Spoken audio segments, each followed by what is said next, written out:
WELSTech is a bi-weekly podcast exploring the intersections of technology and ministry. It is part of the podcast network sponsored by WELS, the Wisconsin Evangelical Lutheran Synod. Our show today is hosted by Martin Spriggs and Sally Draper.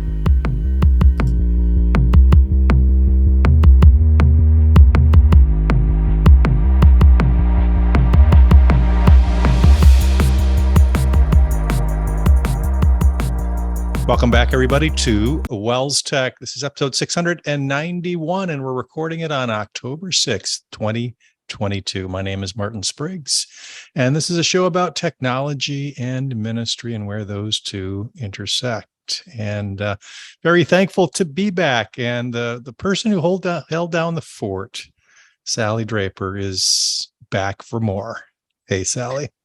Hi, Martin. We are happy to welcome you back to WELSTech, and don't let that happen again anytime soon, because it's no fun to have WELSTech without you guys Martin did Spriggs. Awesome. You, Jason, and Rachel represented for sure. We did. We did, and it was a lot of fun, and always great to welcome our semi-regular classroom technology correspondents to the show. We've been doing this for a long time, where we've had that education voice integrated with our WELSTech topics. And actually today we're doing a bit of a throwback, because way back when we got started, our very first semi-regular educational technology correspondent was Gail Potratz, who at the time served at Emmanuel in New London, Wisconsin. And wonderful to welcome Gail back to our show this morning here after almost 250 shows that she hasn't been a part of, and she's back to join us today. Welcome, Hi, Gail. Thank you very much, guys. It's good to be back. Thanks for being here. Just a note to Jason and Rachel: please don't take this as any kind of incriminating act on our part that you guys didn't bring it last time, and we're bringing Gail back. But Gail reached out to me, I don't know, maybe 2-3 weeks ago, wondering if I had access or things had come across my desk in the area of technology plans. And I had to say that I don't see a lot of those. And so I thought, well, maybe that would be a great conversation to have with Gail, who's has an interest in that and has many years of experience looking at them through certification or accreditation, right, Gail? Yes, I've worked on it from that angle, but more importantly, I guess, and to what we're speaking to today, in teaching my one of my MLC classes to graduates who are interested in technology. Right. We've been talking about the plan lately, and that's what made me think of the topic, because they were instructed to go find some plans and had a great deal of difficulty doing that. So I gave them a list of people that schools I thought for sure would have a good plan to go and look, and they still had some real difficulties. So this precipitated a whole discussion of our schools still doing the typical traditional 3 to 5 year technology plan or not. Are there reasons that it's been necessary to move to a different the sunlight is coming in here. A different format, or what? So and what are you finding then? Are you? Well, okay. I called everybody I know. I talked to everybody I know. Got some good response back from a few people, and as I suspected, the fluency of technology and the fact that so much of technology now. We use so many different offsite hosting sites for things, so we don't manage as much data locally as we once did. That was a reason that some people gave, that they thought there wasn't as much planning. I'm still a big proponent of the plan. I still see that there's a need for it. But I think it is morphing a little bit, and maybe 3 to 5 years is too big of a chunk of time now to consider. Maybe it's a year-by-year plan. Just thinking about the past few years and the situations that schools have gone through, there's been so much government money that has been out there for schools to use for technology with the various programs through the pandemic, the EANS and other programs that schools have had no problem with the financial end of things, which is usually a huge consideration. But that's been lessened. So they've got things now, but that money is gradually drying up. So I still, I see a real need for good technology planning because they're going to have to maintain things.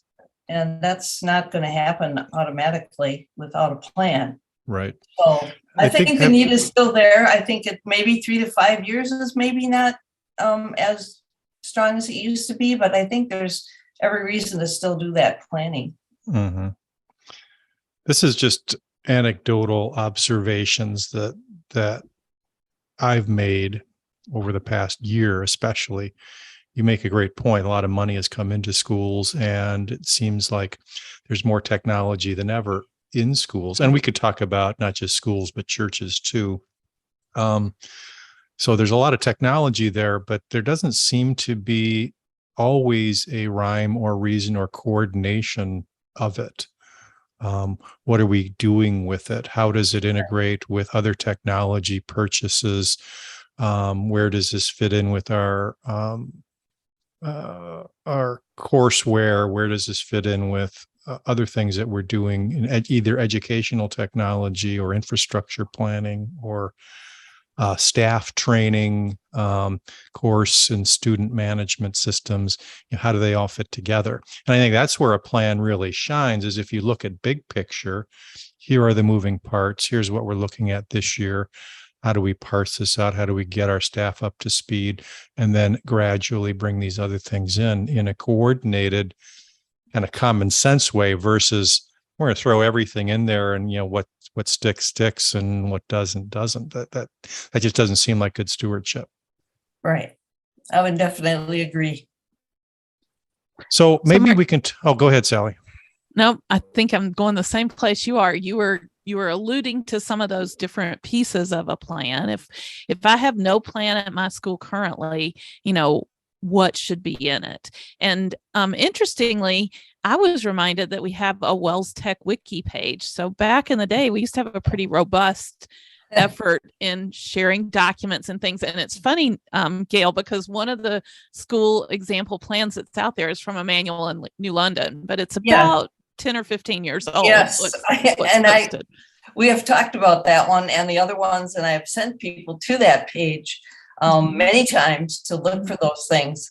But and I think even though the plans are old, the examples are older, the template is still there too in that spot. And I think all the categories on that template are still very applicable today.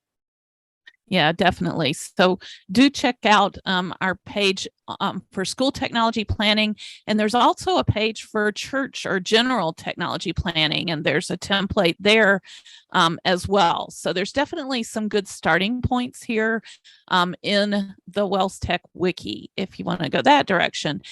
Martin, you found another one as we were searching online from a school district. I think it's in Georgia, Liberty County School System.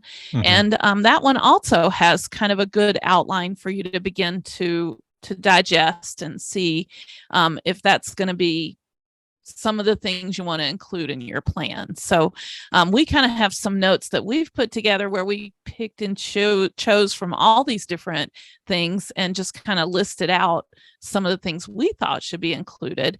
Like I said, you kind of alluded to it a bit earlier, Martin, just there's moving pieces, there's education around how to use technology, and then there's goals for the future so that you're doing all this with an eye toward moving forward and doing more or maintaining or enhancing the technology that you have.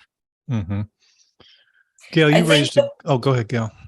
I was just going to say the plan that you pulled up is a good plan. And we this past week in class looked at a lot of different plans that we found online and noticed that there were a lot of public schools. Well, they plan more by district than by individual school.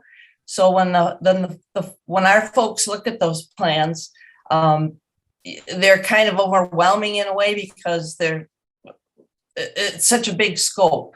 Mm-hmm. But I try to make the point that even though they are that way, the basic things that you're going to cover in the plan are of your own, even in a smaller school, are still the same ideas that you see in those big plans. They do transfer. So it is valuable to look at some of the bigger districts and the bigger schools and see how they've done that, and then interpret that to your own school.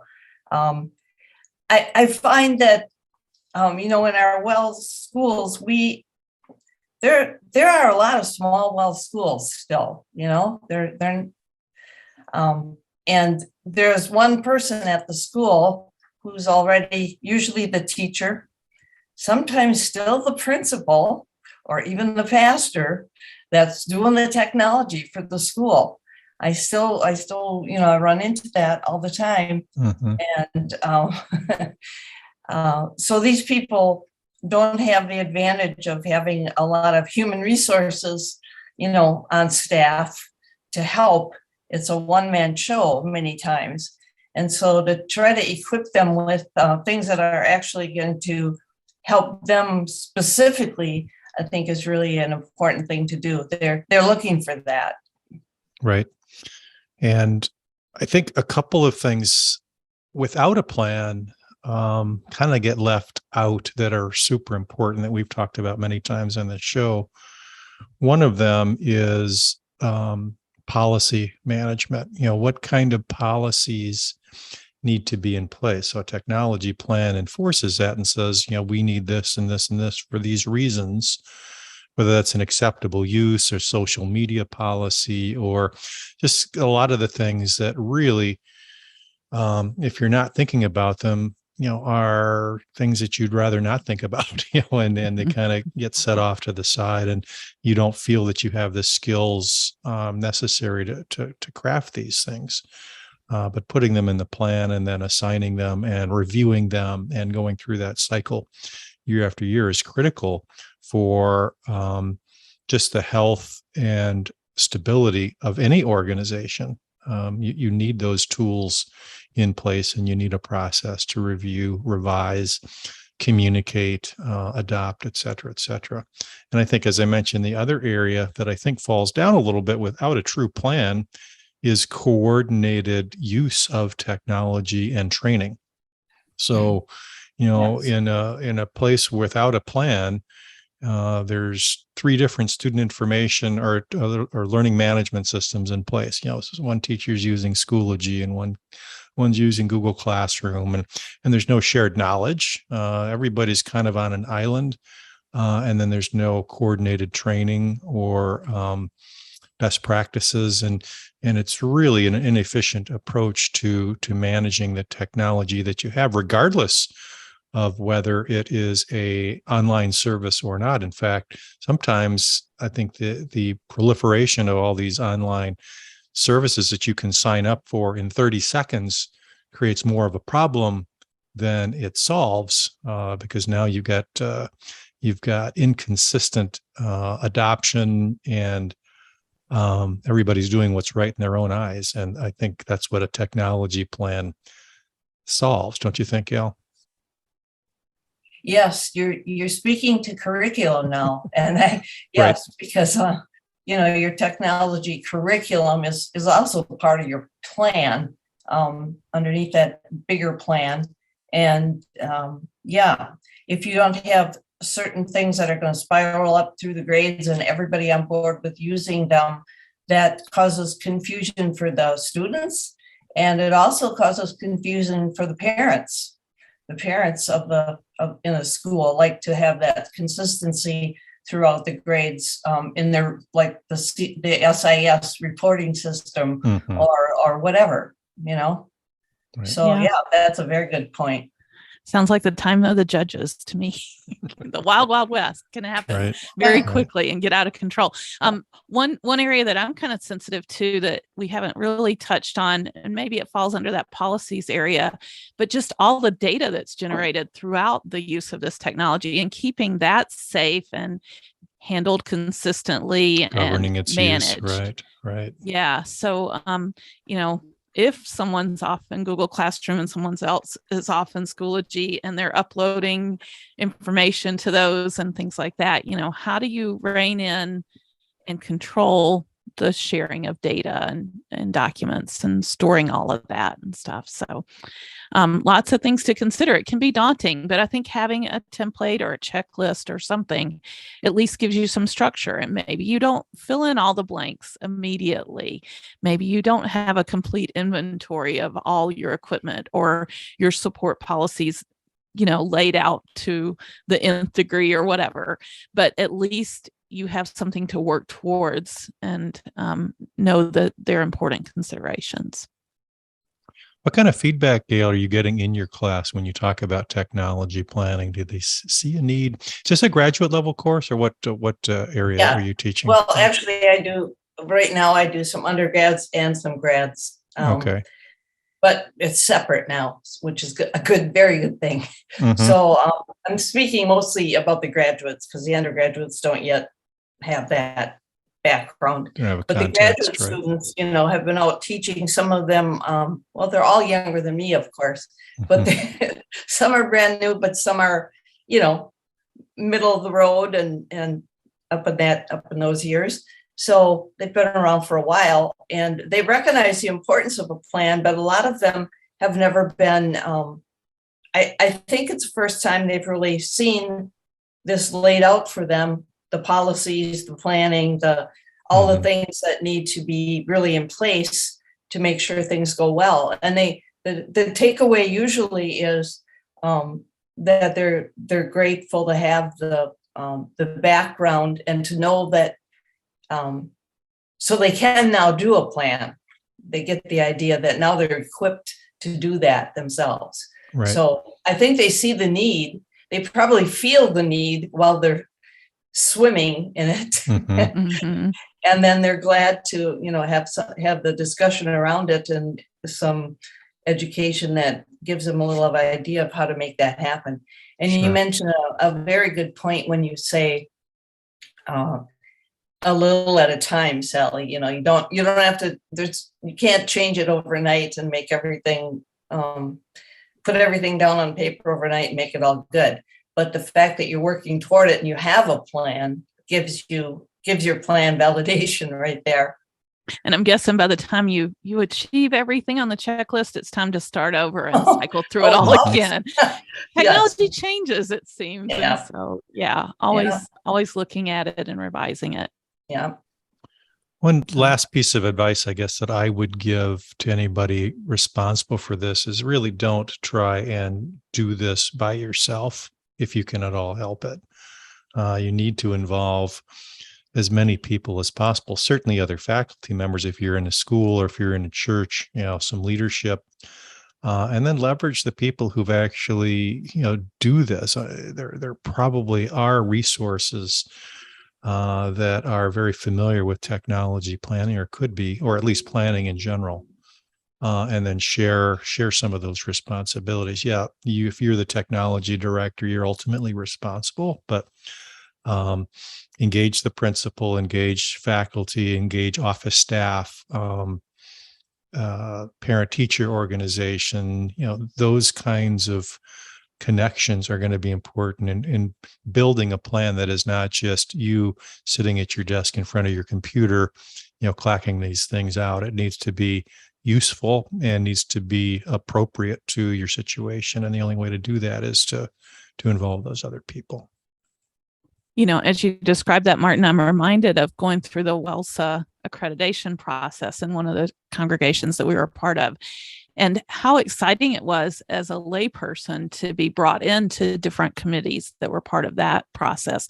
And I think the same would be true in the technology planning area, that it really opens your congregation members' eyes to all of the areas in the school that they aren't familiar with, helps them to have some buy-in and ownership of that as well. And all of that is a plus when you're, marrying the school and the congregation together and getting people more involved. It's a blessing. Yeah, if I could add one more thing too, reflecting way back to the beginning of the conversation, Martin, you asked about reasons for people not doing technology plans. I think a big one that I didn't mention was the schools that are involved in the E-rate program. That the E-rate program used to demand that you had a plan. Yep. Mm-hmm. And that's no longer required. So a lot of schools started writing plans when that E-rate program became an important piece of their budgeting tool, I guess I would say.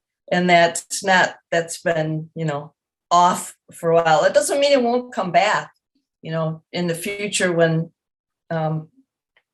things change. It may be a requirement again down the line, who knows? But for right now, it is not. So, yeah. And in their place, congregational leadership should take that role and say, yeah, we need this. This is just good stewardship. We need to know what we're doing and what the budget should be. Are we caring for the things we should be caring for in an appropriate way? So good stuff. Right. All the things we mentioned, some of these plans that we've got out there, both church and school technology plans, we'll put a link in the show notes to those resources. And just a plea for all of our listeners, if you have something that is worth sharing, even if you think it's not that great or it's just a start or a draft, we'd love to see it. And we can, if you give permission to share it or not, that's fine. But it's helpful for us to kind of see what people are doing out there and some of the ways you are organizing content and some of the things that you've prioritized would be helpful for us to take a look at. So please do that. All right, we should probably move along and let's move into our ministry resource section. Sally, what do we got? Well, I'm excited for this announcement, Martin, because I bet you are. It's been a very hot topic lately. So those of you that have followed WELSTech for a while know that we have shared in the past a lectionary calendar in Google Calendar format. So this is something that was developed by the worship office, and it basically has readings and supplemental lectionary and prayer of the day and verse of the day and hymn of the day, the typical things that go into worship planning, all contained in your Google Calendar. And that was really well received because many people use Google Calendar, so it's very easy to integrate into your personal Google Calendar. And also, it's easy to share with like your worship leaders. So maybe your choir director or your organist or whatever would appreciate links to the lectionary series. And we've had this going, I don't know, Martin, maybe 10 years, maybe longer than that, where the worship office has provided these calendars and we've made it available in Google Calendar format. However, we've transitioned now to a new hymnal, and the new hymnal came along with a service builder, which you can use for free, and it has that same lectionary information based on the lectionaries used in the new Christian worship hymnal. We therefore had decided that at the end of this current church year, which ends with Thanksgiving in November 24th, I think it's church year C this year, that we would discontinue updating the 1993 Red Hymnal Google Calendar lectionary. So those that were subscribed didn't have any events on their calendar starting on Sunday, November 27th, when Advent 1 starts of year A, just coming up at the end of next month. And we have fielded more than one request from WELSTech listeners asking what happened to their Google Calendar and are we going to fill in year A that's coming up and that kind of thing. And the response has always been to point them to Service Builder. I think we've said that several times on the podcast. However, that decision to discontinue the Google Calendar was actually recently reconsidered. And we now have 3 more years of Christian Worship 93 Red Hymnal lectionary added to the existing Google Calendar. So perhaps those that use it have already discovered that it now continues into year A all the way through year C in 2025. So Google Calendar is back for Christian Worship 93. But going one step further, something old, we also have something new, and that is the Christian Worship Blue Hymnal lectionary is now in a separate Google Calendar that you can also subscribe to.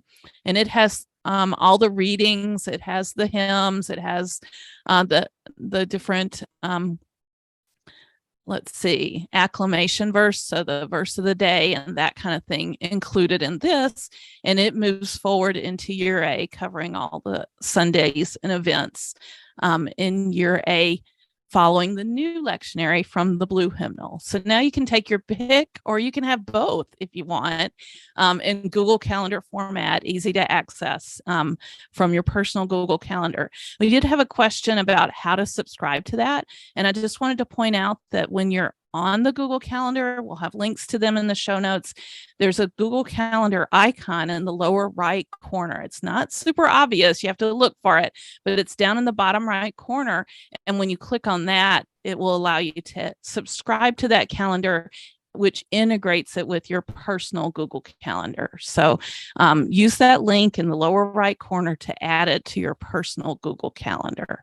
And let us know what you think. Hopefully this made a lot of people happy to continue the Google Calendar for the old hymnal, and now even to add a Google Calendar for the new hymnal. So you have it so many different ways now.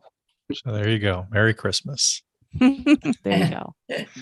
Big thanks to some folks at the CMM too, Sally. You want to give a shout out?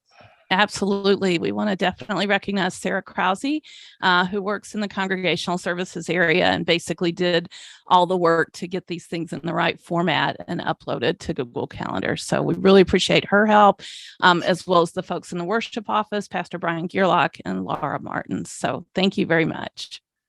Laura Schultz. Sorry, wrong last name. Laura Schultz. Apologies, Laura. Both Lauras.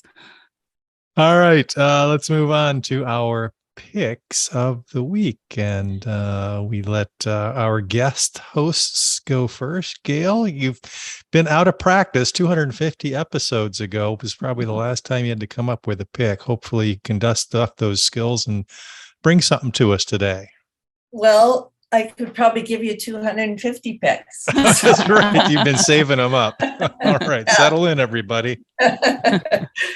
But no, I have what I thought was a good pick in a program called Focusable, which is something I don't use routinely. I just discovered it. But I probably should. I'm a person who only cooks on high. I don't know why the burner on the stove has all those little numbers, because mine are either on or they're off or they're on high. So that's how I roll. And when I sit down to work at the computer, much to my chiropractor's disapproval, I usually sit for hours, and that's not a good thing. So this is something I should use, and maybe I can train myself to do that. It's a little program that's set up, and it's actually quite, do you want to see what mine looks like? Can I put my screen up there? Sure, I'll stop sharing and let's see, how hard would that be to do? So this is what the screen will look like. I'm all signed in and everything. So you have to, sign up. It's free. You sign up and you create these little progressions. You can see I've done several of them. And so I'll make a new one over here. So you just click the little button, make a new one. And the thing is, you set your timer for how much time you want to work before this thing clicks in. And actually, if you click on the little arrows over here, you can actually video yourself in your progress. So I never do that, but that is available. So you start the timer, and then down on the bottom, as you're working, you have these little choices. The timer will go off, and then you'll see this screen, and you'll see you have some choices on the bottom down here. And one of them is move, visualize, and breathe. And breathe is just a little program they have here that they tell you how to position yourself, and then they help you breathe in and you breathe out, and you go through this cycle of deep breathing, basically, and help relax and reset yourself through your breathing. And then you can go back to your progression. Another thing you can do is visualize. I don't like this one. I don't see what this does for me, but it'll put up a thing like this, a picture, and they tell you to look at the intersections and notice this, and look at this and notice these shapes. And this seems like something that would appeal to you, Sally. Interesting. But yeah, it gives you a lot of visual things, I guess, just to get your mind off, quit thinking about so deeply about what you're thinking and producing, think about something else, and then you're refreshed to go back to what you want to do. The move one is a good one for me, because what I do try to do is I remind myself every half hour to get up and take a walk, but I'm not very good at doing that. As half hour comes up and I don't always do it. But this one will remind you and give you a little exercise to get you moving in some way, shape, or form. So it'll go through some basic things. And a lot of them are to alleviate the discomfort of sitting at a computer with your back and your neck and what happens to you as you work too long. So I think it's really a great idea. It remains to be seen how faithful I'll be at using it, but it is available if you need help in balancing your hours of time on your computer. Well, I don't know about other people that were here. Go ahead, Sally. watching or following along, but I feel much more relaxed. All those lines, they just really did it for me. So good stuff. Ready to focus. The tagline: a new tool for students, teachers, and those seeking to improve their ability to focus. So it's interesting that they call out students and teachers in particular. So this must have been maybe by a teacher or somebody in academia that felt that this might be a useful thing. So I think anybody who works for a long time at a computer screen, which is almost everybody these days, no kidding, could benefit. Yep. Yeah, I don't think we can let you off the hook that easily, because I want to share the second one you were mentioning to us about Google Transparency Report. Okay. I actually have it up on the screen, and maybe you can tell us a little bit about Google's Transparency Report. Okay. Do you have it on your screen? Mm-hmm. All right. Let me stop this and go here. All right. Yeah, I thought this was a great idea. I just ran into it the other day. But you know how you're always telling, at least anybody who's teaching students or other teachers about technology, you're always talking in the safety area about not opening links that you're not sure of. Okay, and that link could be in an email. That's what we usually associate that with.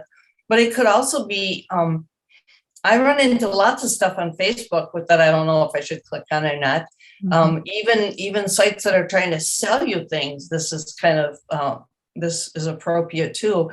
What it is Google has put together this little tool for checking links. And so you simply take the link in question, copy the link that you find in your email that you don't know if it's okay to open or not.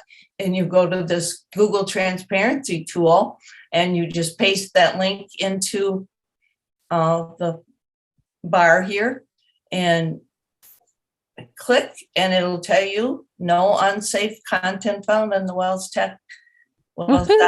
That's a good thing. We passed. So yeah, you did. So I think that could be quite helpful. I haven't really used it enough to know how reliable it is. I don't have any idea how they do that. I'm curious as to how they can do that. Yeah, great pick though. I think nice tool. Very good. File that one away on my tool belt. Yeah, yep. It's a good one. Good stuff. All right, I think it's my turn now. I'm going to let Gail off the hook. We'll save the other 248 for another day. All right. And I want to make mention of a tool we haven't talked about recently on WELSTech. It's a tool from Microsoft, and it's called Sway, sway.office.com. I looked up, and basically it comes with your Office 365 licenses, and it works with some, and I think there's probably some that it doesn't come with automatically, but if you're an Office 365 user, more than likely you have access to Sway, and Sway allows you to create presentations and documents quickly and easily, and you can, like I said, head over to that website and learn more about it. They even have some sample ones. I have one up that's one of their samples. I take it back. Let me click in the right place. It's called How to Sway, and it just gives you a feel. It kind of is like a never-ending web page that you're creating, and they help you to format it. If you've used Microsoft PowerPoint or Google Slides or whatever, where you can pick different templates, and different areas of the template have different formats for titles and things like that, different layouts, etc. Working with the tool, they help you to do all this stuff and add neat effects and styles and things like that. So that's what an example of a sway might look like. The reason I was reminded of it was actually looking through some of the technology plans, because one in particular seemed like it may have been created from Sway.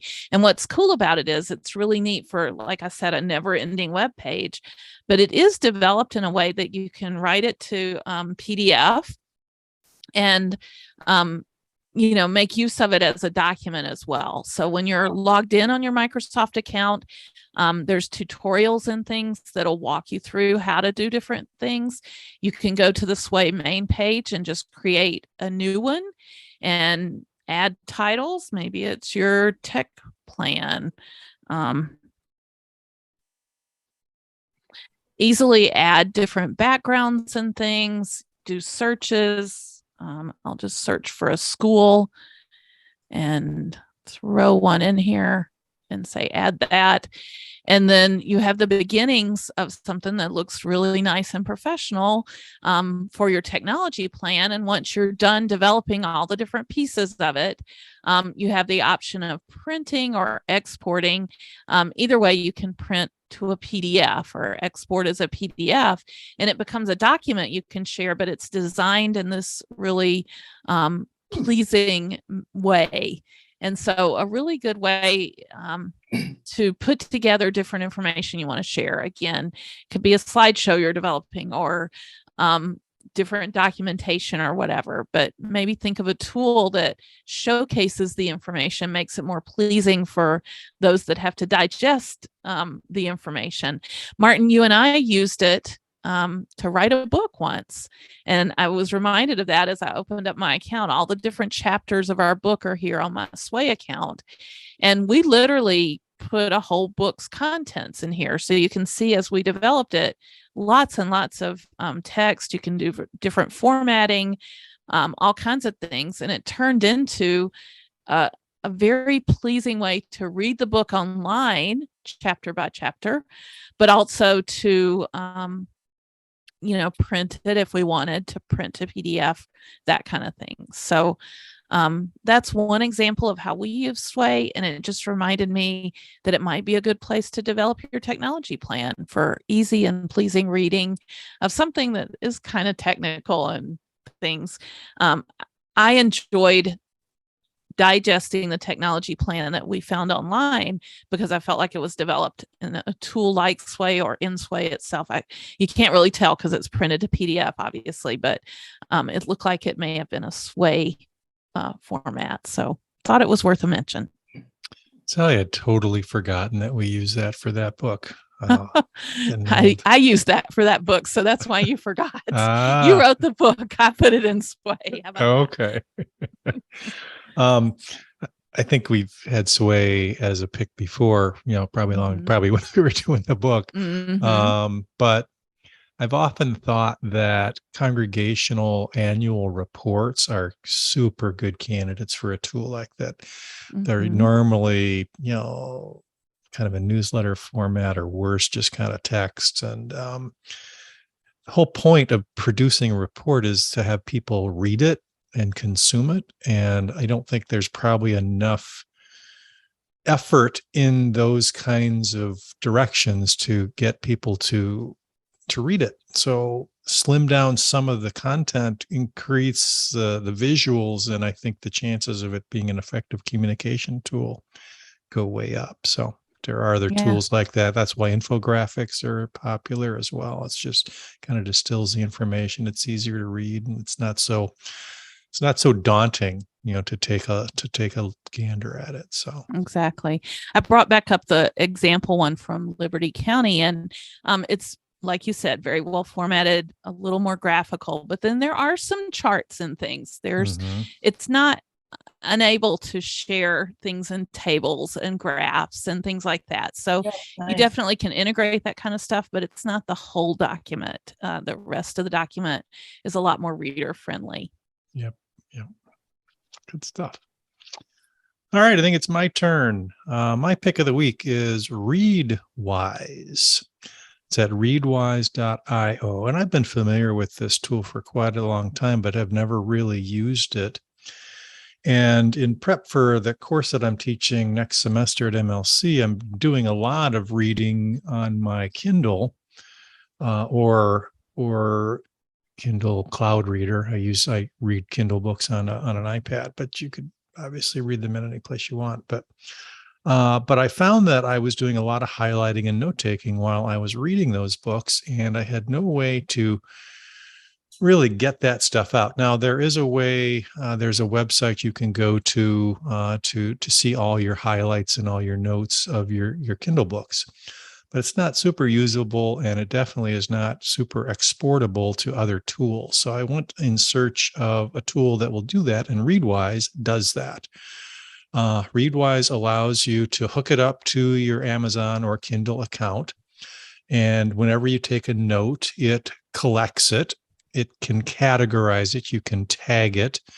One of its kind of neat features is it sends you a daily, and you can configure this, a daily journal of different random notes you've highlighted. And gives you the highlight, gives you the reference. You can click on those and it'll open up the Kindle in web view where you can read it back in context.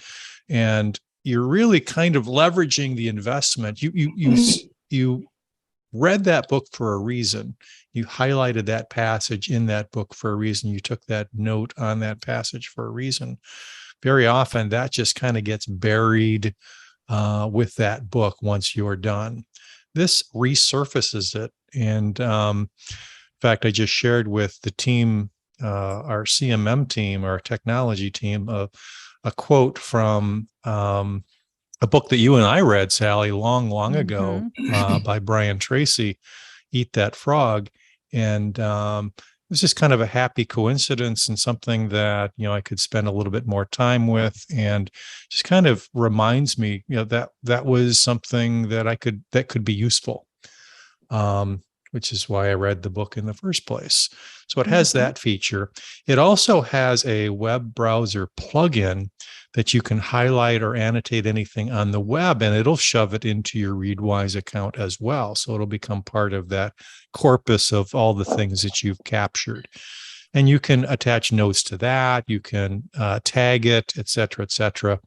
You can use tools like Raindrop, which I've talked about in the past, to annotate the web, and it'll sync with that.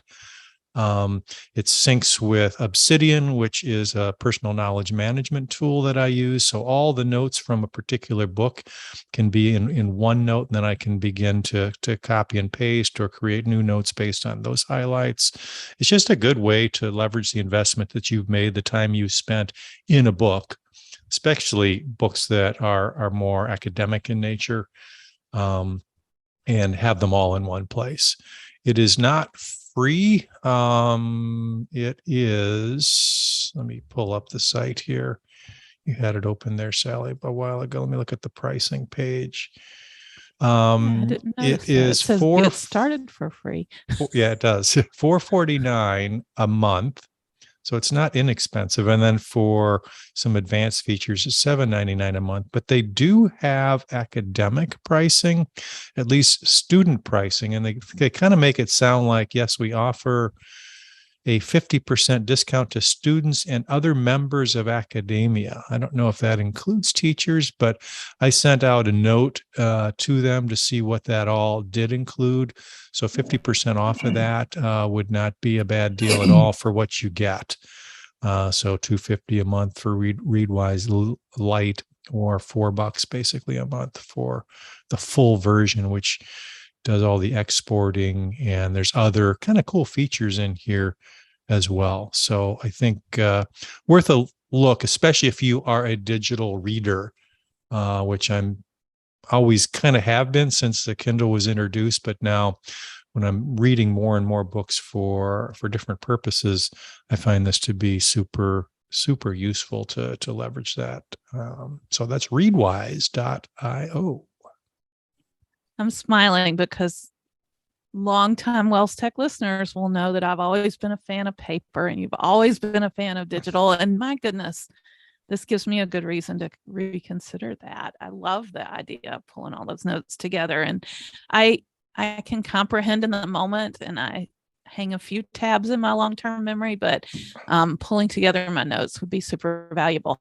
Another place that I like to take notes, Martin, is in my Bible app. I just wondered if it integrated at all with highlighting the Bible, like on Bible.com. I would think so. I have not tried that, but that would not be a bad thing to investigate, to see if that could be a part of your approach. I'm going to try it real quick here. What's the next segment? The idea of tagging those. Yes. Why don't we move on to the next segment? And while you're talking, I am going to try that, and I'll get back to you. Community news and feedback. All right. Interesting. You mentioned earlier in the show that it's easy to sign up in 30 seconds for all kinds of different fun online cloud-based things. And one that I signed up for some time ago is a site called groups.io. And I was reminded of this just recently when I got an email from a group called WELS Google Schools.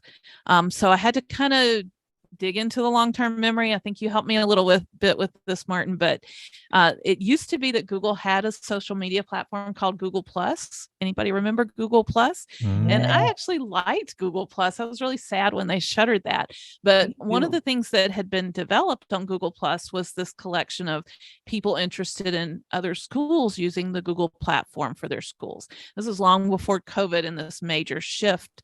But as people were beginning to use Google and Chromebooks and things like that, this was a great community where you could ask your questions and things. Google Plus was shuttered, like we said, and some of the leaders in that WELS Google Schools community on Google Plus, particularly I think Jason Schmidt, found this groups.io and kind of invited everyone to come join the group there of WELS Google Schools. And it lives on. There were just some recent emails. One was about student emails and whitelisting.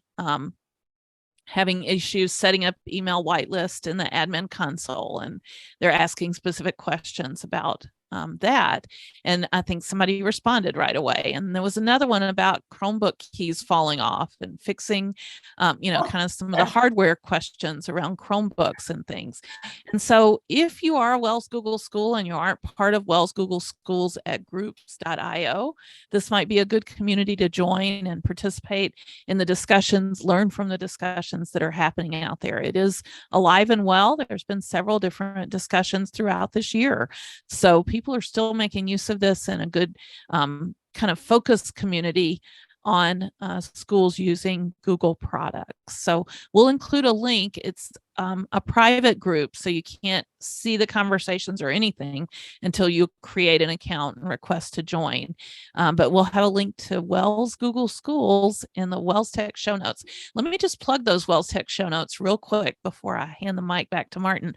WELSTech.wels.net is our website. There you're going to find all 691 episodes as soon as we get this one produced and typed up of WELSTech, all that history. You can go back to episode, what was it, 243 or 443 and listen to Gail back in May of 2016 when she was last on the show. And you can find all kinds of resources, our history of all ministry resources, picks of the week, different books we've read, different events we've hosted and things like that. It just goes on and on. It's kind of amazing when you think about it, all the history that's happened since we began the podcast in 2008.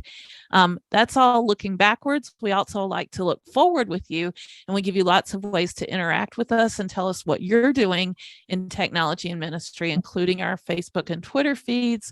We're over on Pinterest. We're on Instagram. You can send us an email or send us a voicemail if you want. Record it from your computer, and we'll be happy to investigate further or ask the group or whatever it means if you have questions or things to share with the WELSTech audience. So please make use of WELSTech.wels.net. Excellent. Now it's your turn. I did indeed capture a quote from the Bible, from Bible.com, into ReadWise. I could tag it. I could add my own notes. I could collect it in different collections. Super cool. Very nice. I like that. You just up the ante for me. That's pretty cool. There you go. All right. I'll keep you posted. And if I hear back from ReadWise on that discount for students and teachers. All right, Gail, thank you so much for dusting off your WELSTech skill set and bringing your brand of goodness to our show. Really appreciate you doing that. Thank you. You're very welcome. And blessings on your continued work in whatever capacity that is. It sounds like you've got a full plate yet of teaching. So yeah, that's how you chose to celebrate retirement, but that's fine. But really appreciate that and good to see you. Next week, our next time on the show, I should say, we are going to kind of continue with this planning theme.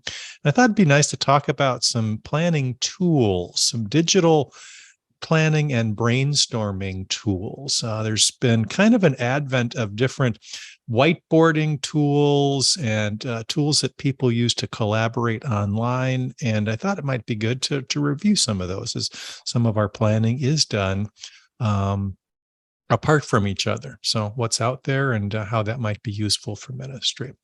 Thanks again, everybody, for joining us. Talk to you next time. Bye-bye.